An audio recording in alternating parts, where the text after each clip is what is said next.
नमस्कार, मैं doctor RP Sonkar एक बार फिर नए अपडेट्स के साथ हाजिर हूँ। प्रिय विद्यार्थियों, आज जिस मुद्दे पर मैं आपसे बात करूंगा वह यह है कि BHU UG and PG admission से रिलेटेड अपडेट्स क्या है और साथ ही साथ आपके जो बहुत सारे सवाल हैं उसका जो जवाब है, जो जानकारी है, मैं आपके साथ साझा करूंगा। प्रिय विद्यार्थियों, आप सभी ने बहुत सारे सवाल पूछा है या बहुत सारी जानकारियों के बारे में बात की है।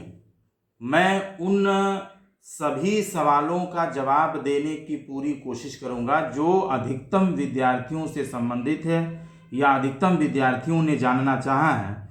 मैं आपको आपके सवालों का जवाब दूं उससे पहले कुछ महत्वपूर्ण अपडेट्स पर एक नज़र डाल लेते हैं।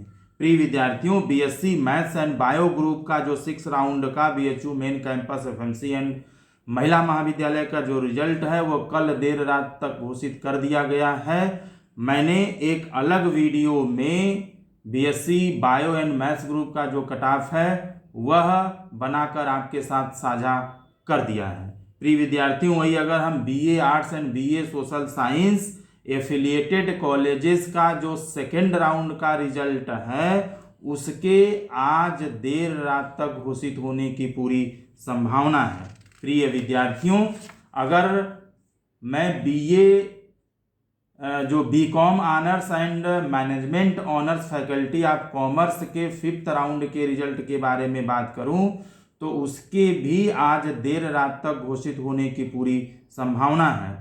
वहीं यूजी के अन्य कोर्सेस में भी बहुत सारे जो रिजल्ट है उसे आज देर रात तक घोषित कर दिया जाएगा। प्रिय विद्यार्थियों, अब आइए जल्दी से हम आपके कुछ महत्वपूर्ण सवालों को लेते हैं और उसके जवाब को मैं आपको बताता हूं। सबसे पहला जो सवाल है बीएचयू एडमिशन से रिलेटेड बहुत सारे बच्चों ने पूछा है और वो सवाल है कि बीएचयू एडमिशन में स्पोर्ट्स कोटा का फ़ायदा मिलता है कि नहीं, उसका कोई वेटेज होता है कि नहीं। प्रिय विद्यार्थियों, बीएचयू में यूजी या पीजी एडमिशन में स्पोर्ट्स कोटा का कोई वेटेज नहीं दिया जाता है, ठीक है, इसलिए आप उसकी सुविधा नहीं ले सकते। वहीं दूसरा सवाल जो बहुत सारे विद्यार्थियों ने पूछा है कि सर मेरा अभी भी वेटिंग शो कर रहा है, इसका क्या मतलब है, वेटिंग शो करने का क्या मतलब है। प्रिय विद्यार्थियों, मैंने इस प्रश्न का जवाब पिछले भी कई वीडियो में दिया था। मैं बहुत ही संक्षिप्त में बात करूं तो वेटिंग शो करने का मतलब यह है कि आप जिस भी कोर्स में एडमिशन चाहते हैं उस कोर्स में जितने कट ऑफ या इंडेक्स पर एडमिशन हो रहा है उस कट ऑफ या इंडेक्स से आपका इंडेक्स लो है, कम है। आपका इंडेक्स उस कट ऑफ से 1 अंक भी कम हो सकता है या 1 से अधिक इंडेक्स भी कम हो सकता है। जब तक अगले राउंड में आपका इंडेक्स उस कट ऑफ में नहीं आ जाता तब तक आपको वेटिंग शो ही दिखाएगा। इसका मतलब आपका जो एडमिशन है वो अंडर प्रोसेस है। जैसे ही मेरिट नीचे जाती है, इंडेक्स नीचे जाता है, आपको एडमिशन की सूचना प्राप्त हो जाएगी और आपको एडमिशन की प्रक्रिया में शामिल कर लिया जाएगा। तीसरा अगर महत्वपूर्ण सवाल ने जो बहुत सारे विद्यार्थियों ने पूछा है कि एडमिशन हो चुका है, हॉस्टल अलॉटमेंट कब से किया जाएगा। प्रिय विद्यार्थियों, अभी तक बीएचयू मेन कैंपस में जो यूजी की जो सीटें हैं वो लगभग भर चुकी हैं, ठीक है।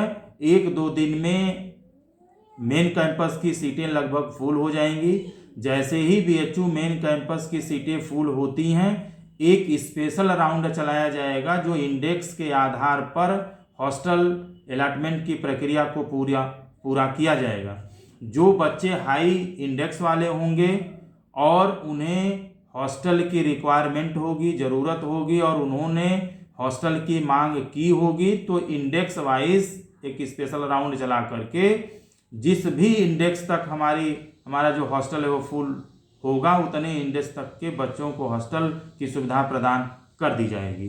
चौथा अगर मैं सवाल लूँ तो बहुत सारे बच्चों ने पूछा है कि क्लासेस कब से चलेंगी और परीक्षाएं कब से होंगी। देखिए, अभी तो एडमिशन शुरू हुए कई दिन हो गए और अभी चल रहा है। बीएचयू मेन कैंपस की सीटें लगभग भरने वाली हैं और एफिलिएटेड कॉलेजेस का जो सेकंड राउंड का जो कट ऑफ है वह जारी होने वाला है। तो इस हिसाब से देखा जाए तो क्लासेस एफिलिएटेड कॉलेजेस की अगर हम बात करें तो मुझे नहीं लगता कि 10 दिन से पहले चलेंगी, ठीक है, क्योंकि एडमिशन की प्रक्रिया पूरा करते करते 20 से 25 नवंबर का समय हो जाएगा। तो आप एक संभवतः मान लीजिए कि 20 के आसपास क्लासेस चलने की संभावना हो सकती है, जबकि आपकी जो परीक्षा होगी वह शेड्यूल्ड है आने वाले फरवरी के महीने में होने का, ठीक है। अगर हम 5वां सवाल लें जो बहुत सारे विद्यार्थियों ने पूछा है कि अपग्रेडेशन का क्या मतलब होता है। बेटा, अगर अपग्रेडेशन का मतलब ये होता है कि जब भी आप एडमिशन लेते हैं, लेने के बाद यानी जब आप पूर्ण रूप से संतुष्ट हो जाते हैं अपने कॉलेज एंड सब्जेक्ट कॉम्बिनेशन से, तो उस कंडीशन में आप अपनी फीस जमा करते हैं।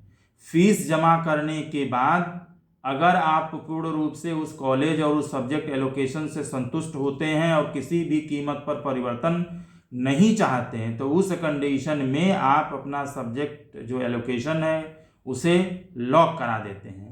लॉक कराने के बाद अपग्रेडेशन की संभावना समाप्त हो जाती है, और जब तक आप लॉक नहीं करते हैं तब तक आपके अपग्रेडेशन की पूरी संभावना बनी रहती है। अब बात ये आती है कि अपग्रेडेशन होता क्या है। अपग्रेडेशन का मतलब होता है कि जिस स्थिति में आपका एडमिशन उस कोर्स और उस सब्जेक्ट कॉम्बिनेशन में हुआ है, ठीक है, जैसे ही ऊपर के बच्चे किसी कारणवश एडमिशन छोड़ते हैं या एडमिशन नहीं लेते हैं, तो आपका जो प्रेफरेंस है वह आपके बेस्ट प्रेफरेंस की तरफ खिसक जाता है और आपको और भी बेहतर कॉलेज और कॉम्बिनेशन देने की कोशिश की जाती है। इसी को अपग्रेडेशन कहा जाता है, यानी आपके इच्छानुसार आपके सबसे पसंदीदा कॉलेज और पसंदीदा सब्जेक्ट कॉम्बिनेशन को पहले से और बेहतर रूप से प्रदान करने की प्रक्रिया को ही अपग्रेडेशन कहा जाता है। प्रिय विद्यार्थियों, अगर हम 7वां सवाल लें तो पूछा है बहुत सारे बच्चों ने कि एडमिशन होने के बाद लॉक नहीं करने से क्या होगा। अगर आपका एडमिशन हो गया है और आप लॉक नहीं कराते हैं तो आपको अपग्रेडेशन के थ्रू ऊपर की तरफ भेजा जा सकता है। यानी अगर आप पूर्ण रूप से संतुष्ट हैं और वहाँ पर किसी भी तरह का आप चेंज नहीं चाहते हैं, तो अपग्रेडेशन की जो ज़रूरत है वो आपको नहीं होती है और आपको लॉक कर देना चाहिए। यदि आप और बेहतर कॉलेज और बेहतर सब्जेक्ट कॉम्बिनेशन चाहते हैं तो आपको लॉक नहीं कराना चाहिए, जिससे आपको अपग्रेडेशन का जो लाभ है वो मिल सके। 7वां यदि सवाल लें तो बहुत सारे बच्चों ने पूछा है कि सब्जेक्ट कॉम्बिनेशन या ऑनर्स लेने के बाद क्या वह बाद में चेंज हो सकता है। देखिए, अगर आपने जो सब्जेक्ट कॉम्बिनेशन लिया है और उसकी फीस अगर आपने जमा की है तो वह सब्जेक्ट कॉम्बिनेशन कभी भी चेंज नहीं होगा। यह बात अलग है कि अपग्रेडेशन में आप अपग्रेड करके उससे पहले वाला यानी और बेहतर सब्जेक्ट कॉम्बिनेशन ले लें, तो हो सकता है उस सब्जेक्ट कॉम्बिनेशन में आपके पूरे के पूरे सब्जेक्ट ही बदल जाएं, ठीक है। तो जो भी बेहतर होगा उसके जस्ट पहले वाला बेहतर जो होगा वो बेहतर सब्जेक्ट कॉम्बिनेशन आपको अपग्रेडेशन में दिया जाता है, लेकिन आप अपने इच्छानुसार कोई सब्जेक्ट कॉम्बिनेशन नहीं बना सकते, ठीक है। और दूसरी महत्वपूर्ण बात आपने पूछा है कि ऑनर्स बदल सकता है कि नहीं। देखिए, ऑनर्स बिल्कुल नहीं बदल सकता। आपका एडमिशन जिस सब्जेक्ट एलोकेशन या सब्जेक्ट कॉम्बिनेशन में हुआ है वही रहेगा। यदि आप अपग्रेड करते हैं तो जस्ट उसके पहले वाला जो बेहतर प्रेफरेंस आपके लिए है उसे देने की कोशिश की जाएगी। उसके साथ जो भी सब्जेक्ट एलोकेशन या सब्जेक्ट कॉम्बिनेशन होगा वो आपको लेना पड़ेगा। आप उसमें किसी भी तरह का मैनिपुलेशन या अपने इच्छानुसार कोई सब्जेक्ट कॉम्बिनेशन नहीं बना सकते, ठीक है। यह बात अलग है कि थर्ड ईयर में आपको ऑनर्स चेंज करने का एक अंतिम मौका दिया जाता है। उसमें कई सारी कसौटी होती है जिसके आधार पर यह किया जाता है। 100% आपका सब जो ऑनर्स है वो चेंज हो ही जाएगा ऐसा मैं नहीं कर सकता, क्योंकि बहुत सारी सिचुएशन पर यह डिपेंड करता है। अगर प्रश्न 8वां लें तो बहुत सारे बच्चों ने पूछा है कि सर BHU एडमिशन में कोई जुगाड़ भी चलता है, कोई और व्यवस्था है जिससे एडमिशन हो सकता है? प्रिय विद्यार्थियों, मैं बहुत ही विनम्रतापूर्वक और बहुत ही जिम्मेदारी से, बहुत ही शालीनता से आपसे हाथ जोड़कर निवेदन करता हूं कि BHU में किसी भी तरह का जुगाड़ नहीं चलता है।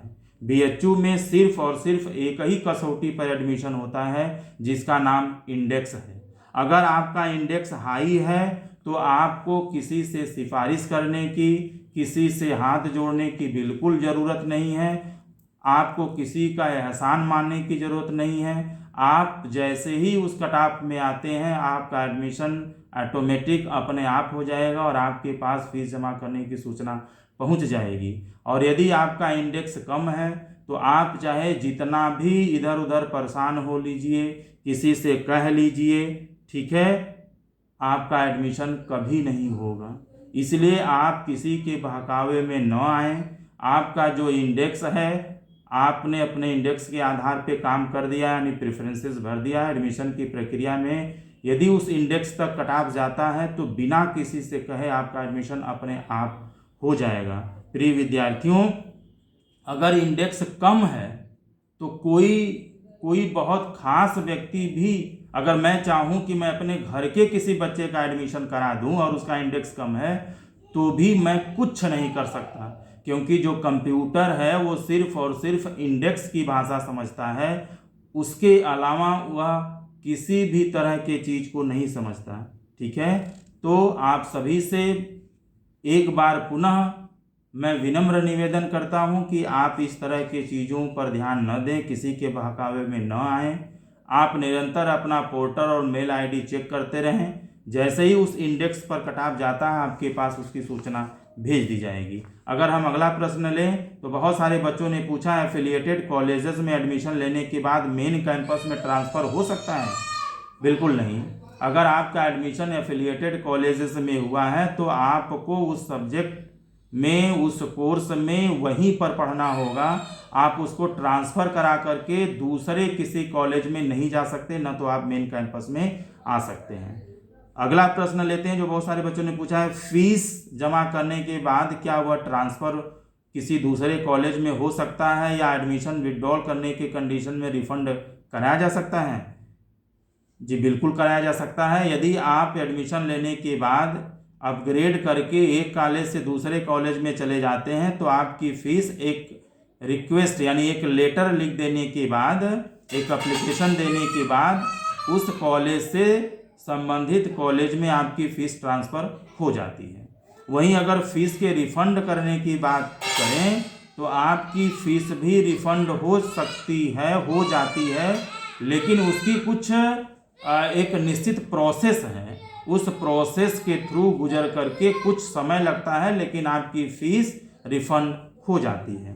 अगर हम 11वां प्रश्न ले जो बहुत सारे बच्चों ने पूछा है कि फ़ीस जमा न करने के बाद भी अपग्रेडेशन होता है। देखिए, आप जब फीस ही नहीं जमा किए हैं तो आप तो एडमिशन की प्रक्रिया से बाहर हो गए। तो आप जब एडमिशन की प्रक्रिया से आप बाहर हो जाते हैं तो आपके लिए अपग्रेडेशन नाम की कोई चीज़ बचती नहीं है। ठीक है, अपग्रेडेशन तब होता है जब आप फीस जमा करते हैं और लॉक नहीं करते हैं। अगला और अंतिम प्रश्न लेते हैं 12वां। बहुत सारे बच्चों ने पूछा है कि डिपार्टमेंट में एडमिशन हो गया है, 3 नवंबर 2022 को रिपोर्टिंग के लिए बुलाया गया था, सर मेरे पास TC NCC नहीं है तो क्या कोई प्रॉब्लम होगी? देखिए, आपके पास जितने भी डॉक्यूमेंट्स हैं वो सारे डॉक्यूमेंट्स को फोटोकॉपी प्लस जीरोक्स के साथ ला करके आप मेन डिपार्टमेंट में फैकल्टी ऑफ सोशल या आर्ट्स या जिस भी फैकल्टी में आपने एडमिशन लिया वहाँ रिपोर्ट करिए। TC और CC नहीं है तो कोई प्रॉब्लम नहीं है, आप एक एप्लीकेशन लिख दीजिए, अंडरटेकिंग दे दीजिए और आपको इसके लिए 1 से 2 महीने का समय मिलता है। आप अपना TC और CC बाद में भी जमा कर सकते हैं। प्रिय विद्यार्थियों, इसके अलावा भी अगर आपके कोई सवाल है, कोई जानकारी चाहते हैं तो आप कमेंट बॉक्स में लिखिए। मैं अगले राउंड में आपके सवाल को ज़रूर शामिल करने की कोशिश करूँगा। आप सभी ने अपना कीमती वक्त दिया, आप सभी को बहुत बहुत शुक्रिया।